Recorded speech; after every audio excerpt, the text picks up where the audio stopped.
আর free fire সৃষ্টি করা Garena company স্থাপিত হয় 2009 সালে। তাদের যাত্রা শুরু হয় সিঙ্গাপুর থেকে। গেরিনার মালিক হচ্ছে ফরেস্ট লি, যিনি একজন অনেক দক্ষ এবং ব্যবসাকে ভালো বোঝার একজন মানুষ। না হলে এই ফ্রি ফায়ার গেমটা হয়তো এতদিনে টিকে থাকতে পারতো না। তো 2009 সাল থেকে গেরিনার যাত্রা শুরু হলেও তারা কোনোভাবে কোনো গেমে সাকসেস পেল না, সবকিছুতেই তারা ফেল হয়ে গেল। একের পর এক ভিডিও গেম রিলিজ করেও মানুষের মন জয় করতে পারছিল না। তো 2014, 15, 16 সালে গেরিনা বেশ কয়েকটি গেম মানুষের সামনে উপস্থাপন করে, কিন্তু এত পরিমাণ ভালোবাসা এবং এত পরিমাণ জনপ্রিয়তা পায়নি গেরিনা কোম্পানি ওই অন্য গেমগুলোতে। কিন্তু সবকিছুতেই একটা টার্নিং পয়েন্ট থাকে, যেটা 2017 সালে গেরিনা কোম্পানিকে তাদের মোড় ঘুরিয়ে দিয়েছিল।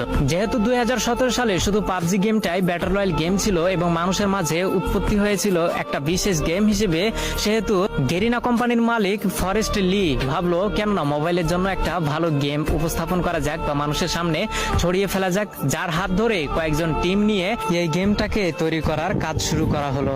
2017 সালে সর্বোচ্চ ব্যবহৃত গেম হচ্ছে পাবজি এবং সবার মাঝে জনপ্রিয়তা পায় পাবজি, কিন্তু কম্পিউটারের মাধ্যমে।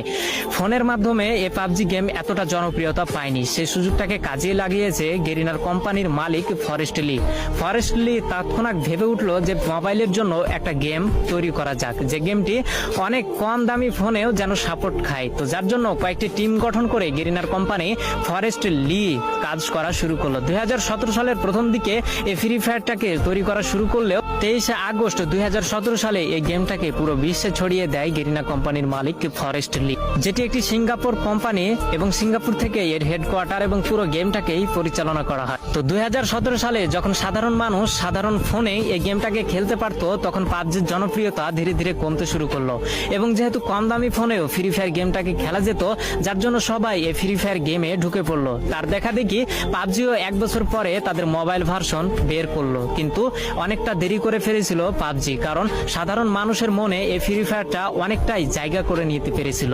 তো পুরো বিশ্বে ফ্রি ফায়ার গেম এমন রেকর্ড গড়ে